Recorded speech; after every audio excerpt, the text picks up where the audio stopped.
بسم اللہ الرحمن الرحیم۔ لغت الاعلام، میڈیا کا سبق، یہ ایک اچھی عبارت ہم لے کر آئے ہیں، اس کو سنیں، اس کے بعد انشاءاللہ مفردات کی تشریح اور آخر میں ترجمہ ہوگا۔ رئیس دولت الامارات التسامح والتعايش والالتزام بالقوانين والحفاظ على الأمن والأمان أسس متينة لمجتمعنا۔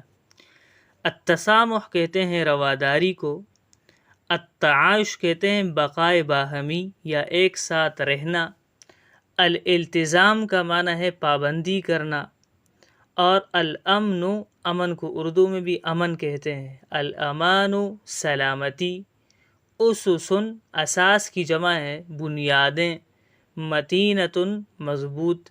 ترجمہ سماعت کیجیے۔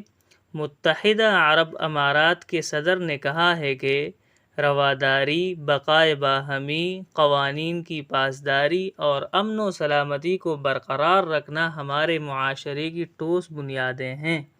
یہ بہت ہی اچھا سبق ہے، اس کو اپنے کاپیوں میں لکھیں اور یاد کریں۔